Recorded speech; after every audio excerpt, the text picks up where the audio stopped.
MPC song performance structure live. That's going to be today's video. Are you ready for that? Let's go do it right now.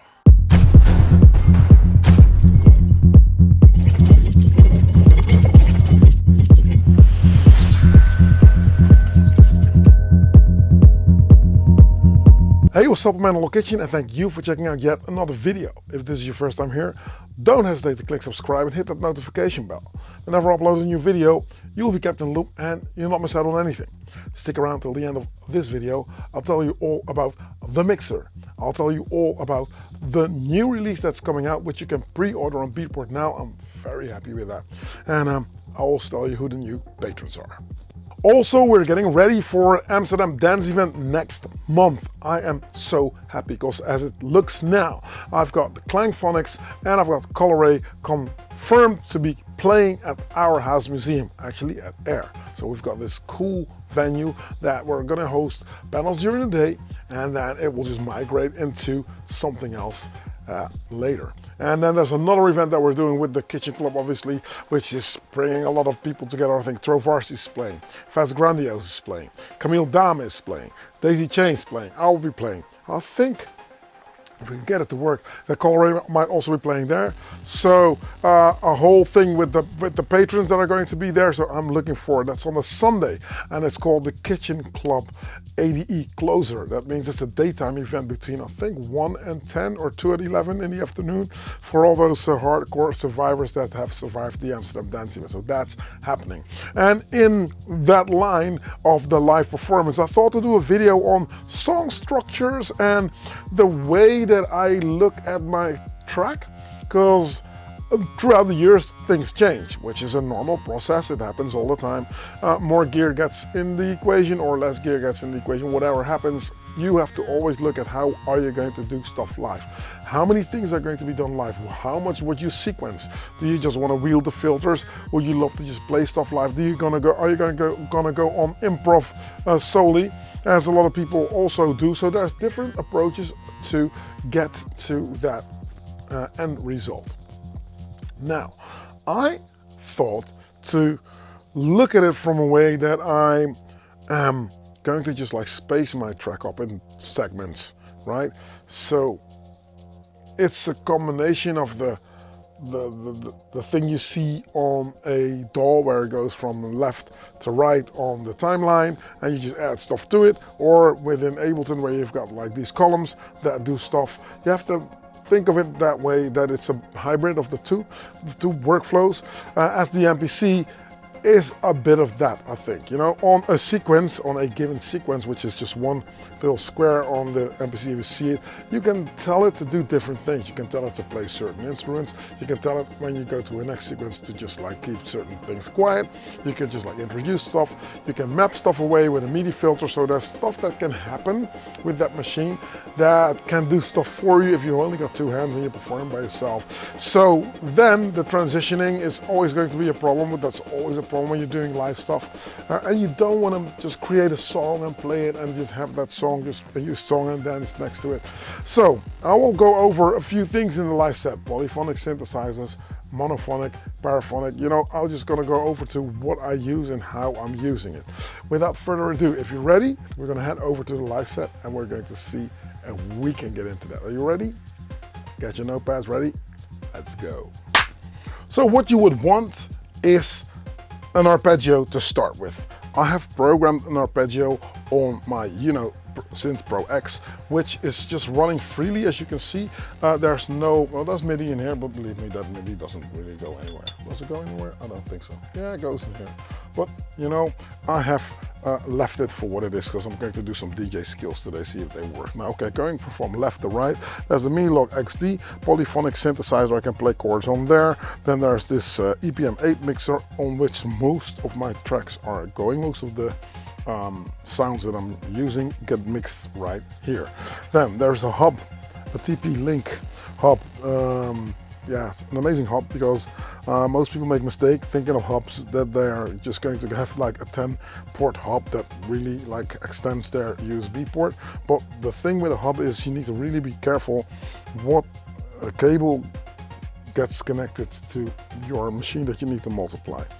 As I have found, that the most cool looking just attach your printer to the computer kind of hub is okay for that thing. But if you want to have like heavy machines like synthesizers connected to something like an MPC, you might want to just invest in a better sort of like hub. So this is the one that I'm using, and I'm absolutely thrilled by it. It works. There's a affiliate link in the description if you want to find out what it is. So do check that out. There's the digital delay DD500 sitting right here.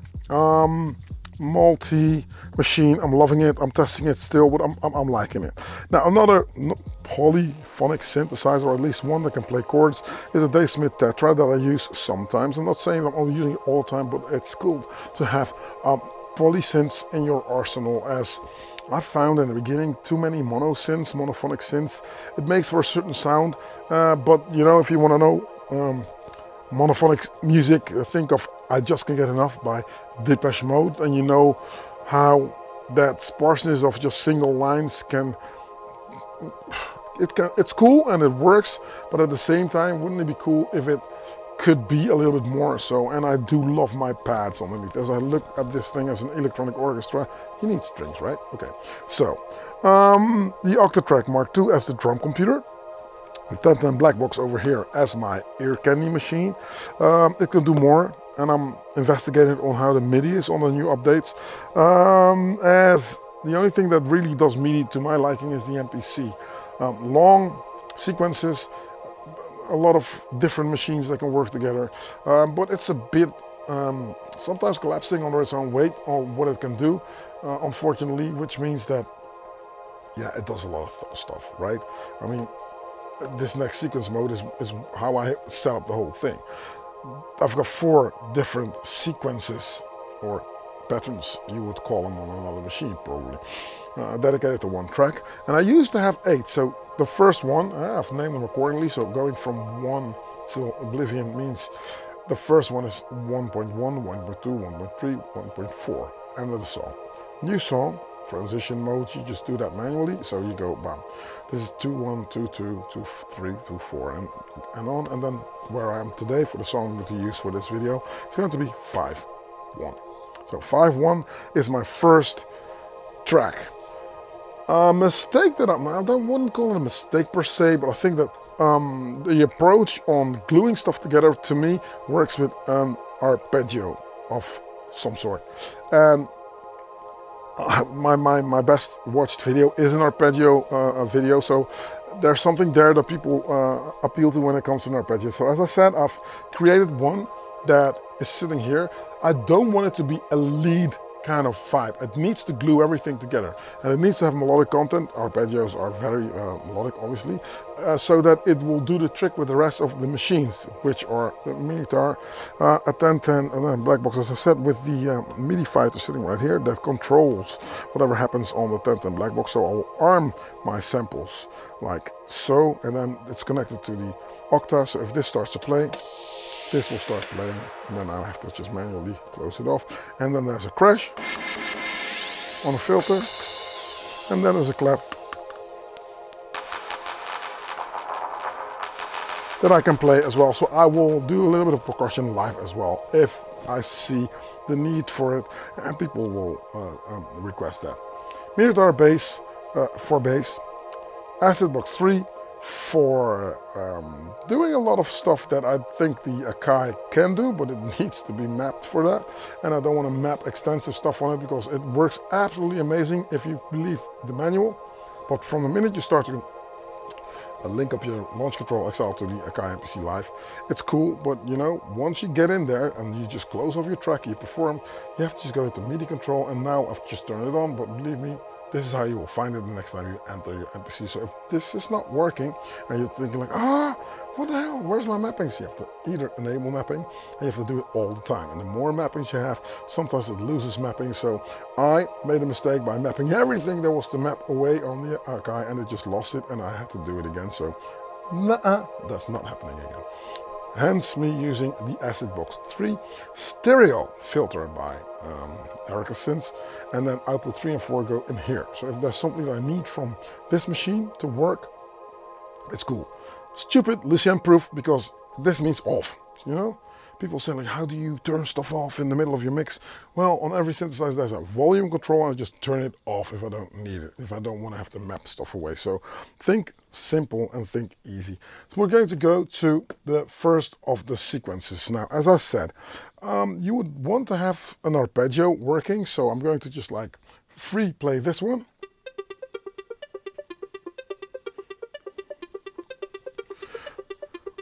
I've engaged bassline mode on the Synth Pro X. I have engaged a little bit of filter and a little bit of drive. This is without drive. This is with drive. And I love the drive. I'm going to leave cutoff 1 where it is, cutoff 2. Can snap the sound a little bit, but what I would want is not to go in Angry Birds, as you can hear, but go in a little bit like it has to cut through my mix, right?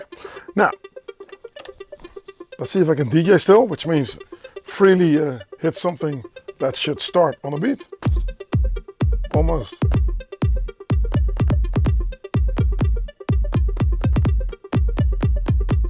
Okay, cool. I'm still a bit off, so I'll go in here, 125, 126, 125, so nice pitched. This clock is amazing, by the way, so it does.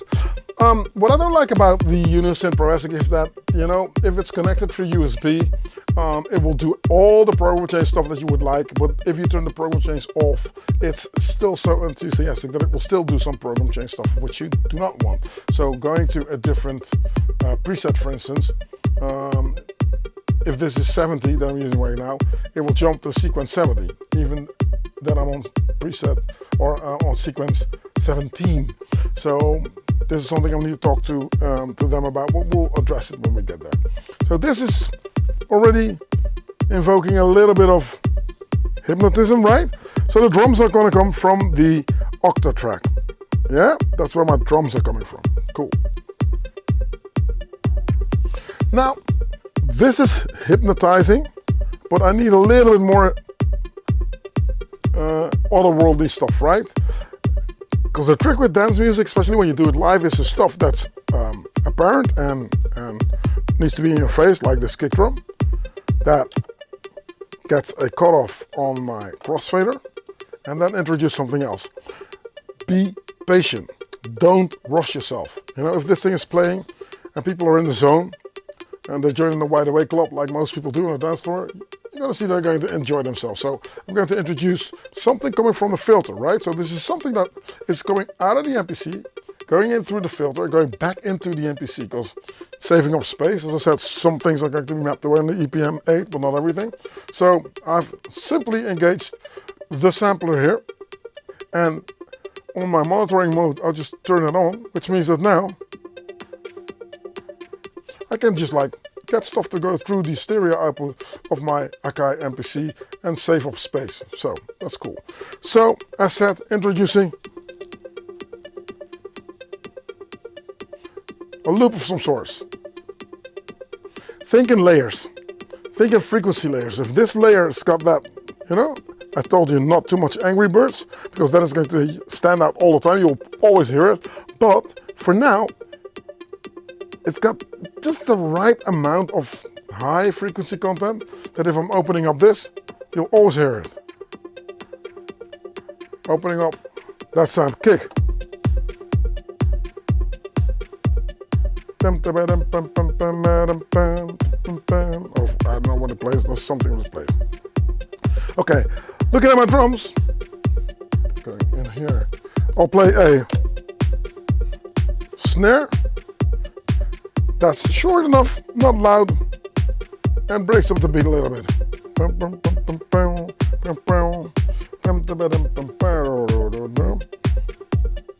Okay, now I'm going to add a little bit more high frequencies, keeping in mind on how this arpeggio is going to work, because I don't want to drown that out. So play this. And this is what I love about the filters and the sound of the Synth Pro X. Now all of a sudden, now that that close hi-hat is playing, it just like accelerates the Synth Pro X because of those high frequencies that we had. Look what happens if I'm going Angry Birds on this thing. Now all of a sudden you can pinpoint everything away, so you need to be careful. This is the Rezo on filter 2, by the way. Okay, next pattern. More drums coming from the MPC and more otherworldly stuff coming from the MPC as well. Boom, boom, boom. So, play more drums here. So now we've got the stem, now we've got our foundation of the track established, and we get a call and response thing going also, which means that the bass plays bam bam bam bam bam bam. So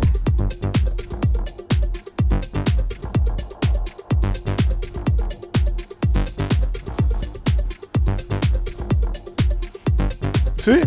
Call and response. And that's also happening on, we'll go back to my first sequence. So it's armed, which means it's going to go around. This is 5, this is 6, this is 7, 8, and it switches back to the first one. I'm going to turn this down and take these out. If you listen closely, the things that will stand out if more music gets embedded and it starts to fill up that frequency space where the lower notes are playing.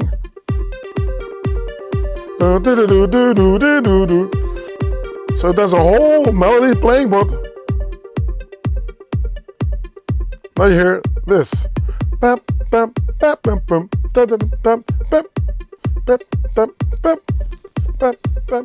So I chopped this whole thing in half with the length and the filter. So the envelopes here are a very intricate part in how this is going to metabolize on your track, really. There's a bit of delay that I've introduced as well. There's reverb. But the more reverb you use, and an old school trick was to use reverb to give your sound a little bit of character, have it stand out, have it work. It means it's going to stand too far away from the rest of the music, and an arpeggio needs to be embedded on the music. This is CIA stuff.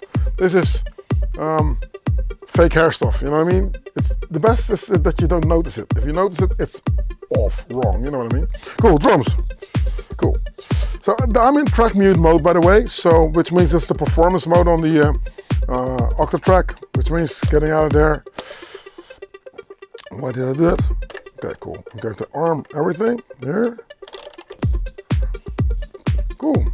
And that means that now we're going to introduce a little bit more on the second sequence, which starts now. 1, 2, 3, and. Whoa. Now it starts to sound like a song. So a lot of stuff is happening, but listen, you can always find and follow the arpeggio. Okay. I think it's about time to introduce the drop now, which means that I need to add a little bit more musicality to it.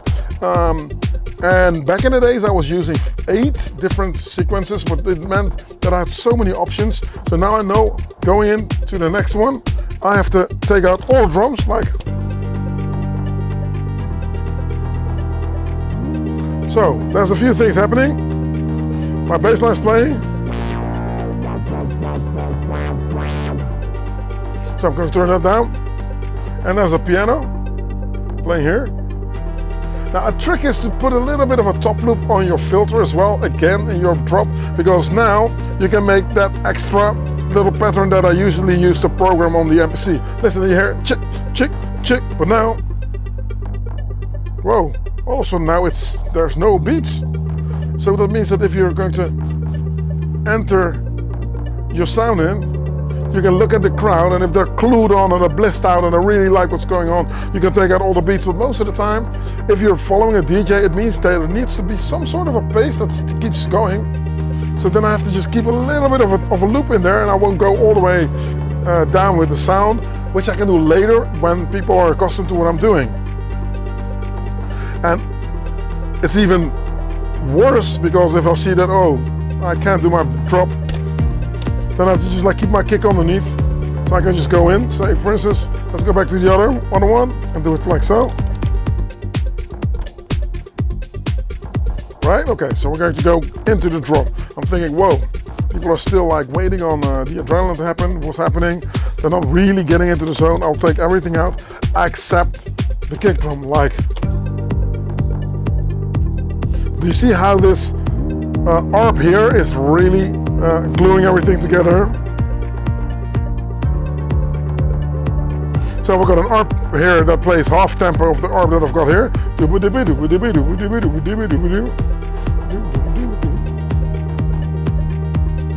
So you can see that the ARP goes in and flies and flows and does what it does. Right? Let's go in. And then we'll see. Nice one. There's a drum roll that I've got on my crossfader as well, that I introduce and I take out the kick. So again, I can even go into, make a little bit more adrenaline.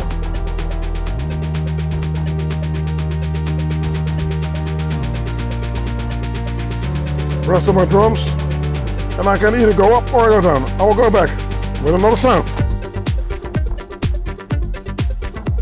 Now I introduce another theme. That's been playing all along on track 7 of my octa track. Octa meaning 8, by the way, but the 8th track I can't even turn off or on this mode, quick mute mode, because the 8th track is the master track. So I'm using these for drums. The other drums that you hear now coming from the MPC. And then it goes back 2, 3, and I think I need to adjust my tempo a little bit.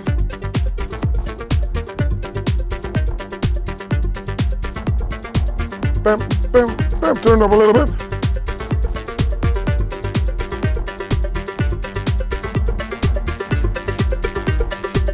Ah, love that. Doing the drop again, but this time I'm not going to take out the drums. We're just going to go for full-on drums. 1, 2, 3, go.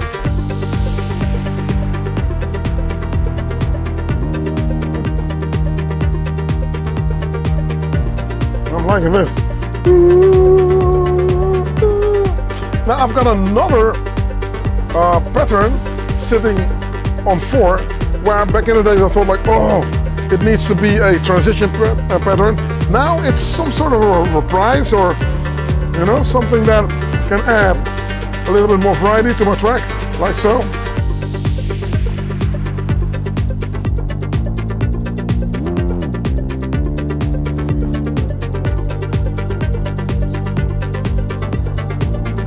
Ooh. Make another drop.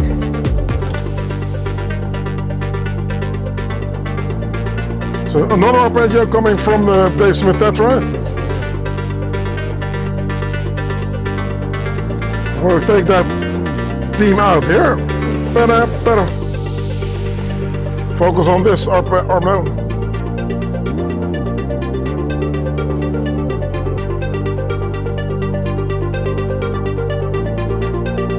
Woo! Kick in.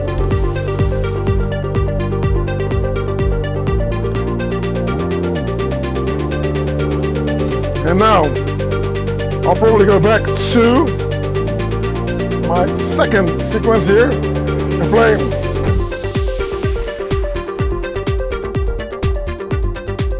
And then you can just wind stuff down and just build it down and just take stuff out and just, you know, so it's not the hardest of things to do, but it's a way of thinking of different things. It's a way of the interpretation of how do I need to do stuff where, right?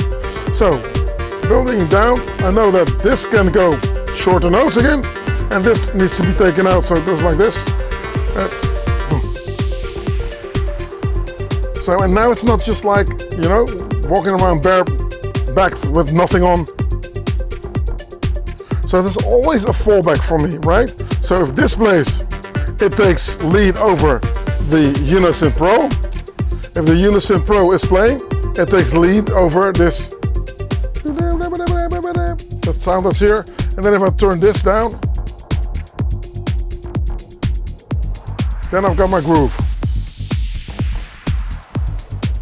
with call and response. So this can go on forever. And I can debate like, what do I need? Is there a soloist, like a guitarist or a percussionist or a singer in the room that can help me out here? Do I want to play something else? Play around with my crash? Make it a little bit more sparse in space, you know? Nothing too intelligent, but at least I'm not just standing there wielding filters, you know what I mean? Here we go, kick out.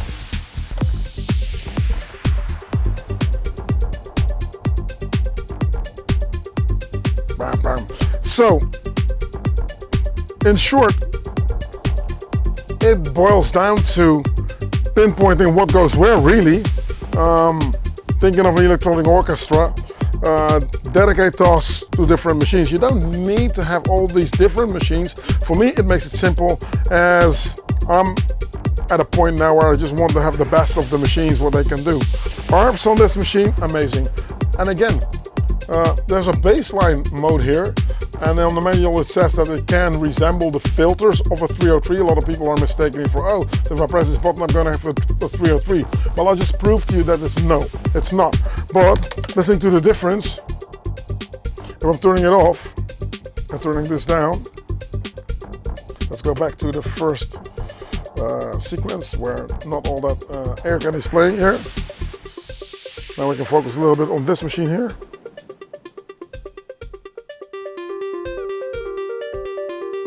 The Hero is now that glossy kind of belly, almost FM-like sound. And listen to this. It just gets that grit kind of.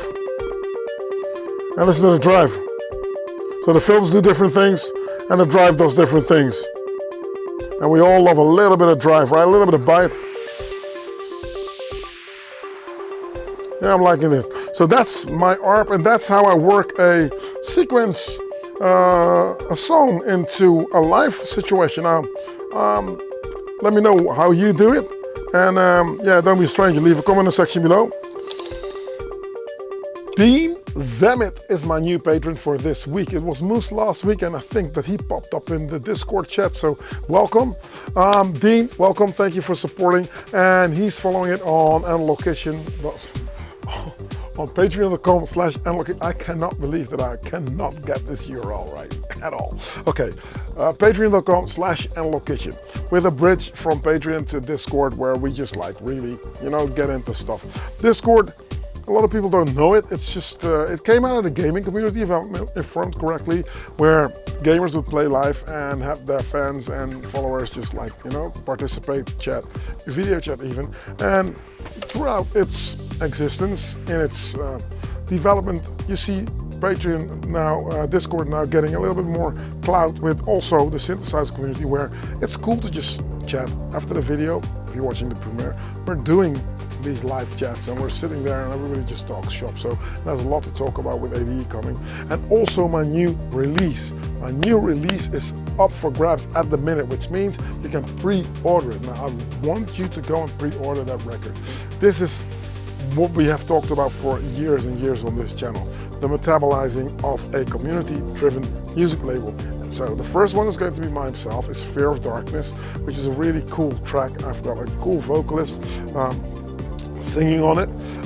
It's not her style per se, so she's not mentioned on it. It's what she asked, but she loves what came out, and absolutely amazing. And then the next release is going to be by one of my patrons, Master D. As I said, this community is all about helping each other, talking to each other, and helping each other get better. So I'm looking forward to release a 3-track EP by Master D.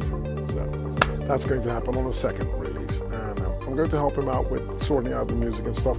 And it's a cool community. It's a community where we talk about, you know, insecurities, stuff that can go wrong when you play live, how to package your stuff, what gear, obviously gas, you know, everybody wants to buy the next synth. We talk about workflows, we talk about demoing your stuff and just throwing your demos out there. Everybody's very respectful. So I think I've got one of the most vibrant, active and respectful communities out there on the web in the synthesizer community land, which is cool. And I'm proud of it, and it grows every day, as is the channel, so thank you for supporting. Another thing is my mixer that is getting to a point where we're actually got like audio samples. Audio samples means there's some audio going through it. First it was just an idea, then it needs to got the prints and we got the transformers, and now we're actually tweaking what it is. So the development stage is that we've got the sound going through, which we like. We've got the microphone input sorted out that we like. And now we're going to set the EQ on the master chain. And then once that is done, we're going to just like find out how we're going to do that dual concentric thing that I want so badly. I really would like to have a dual concentric EQ, both of them, for the low end with a sweep and a volume and the high end, so you can blend your sound rather than just sitting there and pinpointing. Well, you know, the EQ works different. And I do believe that if you're using a performance mixer to play live with, why would you be EQing? On my EPM 8 mixer, I don't EQ anything because I think that leveling of the boxes is okay.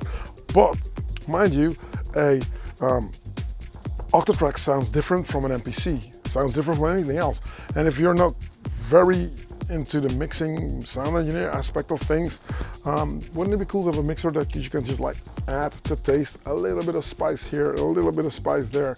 That's how I'm looking at it, because that's how I see that it works well performance wise. Leave the rest up to the sound tech, but if you got one of those synths that is just like a little bit too broad for its own good, or something that needs a little bit of kick in the butt, that is what that mixer is going to do. So we're looking at different frequencies, which ones would we like to emphasize, which one do we need to take out. So it is a process, it's cool, but it takes like a long time, obviously. Now the same goes for analog courses, where 250 gigs of footage has been shot. We're going to get an editor involved. I'm happy with what it is and how it looks and how it feels, and I'm pretty stoked to just like get that thing on the road as well. Now that's a lot of information. Now, if anything else, I don't know, did I leave anything out? I might, yeah. Now ADE, I'm very much looking forward for ADE. ADE should be amazing, especially with that lineup, right? So check that out. So go out there, follow the link in the description, and pre-order the records on Beatport right now. So it's going to get released on everywhere, and also on Spotify. But for now, just do yourself a favor and help yours truly out. Go and click on that pre-order link, and then we can get this thing going, get the show on the road. Okay, thank you for watching this space. If you made it this far into the video, you, sir or ma'am, are an absolute superstar. Thank you for being here. I'll catch you next week on another video. I'm Analog Kitchen, and I'm out. Peace.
Silence could be so hard.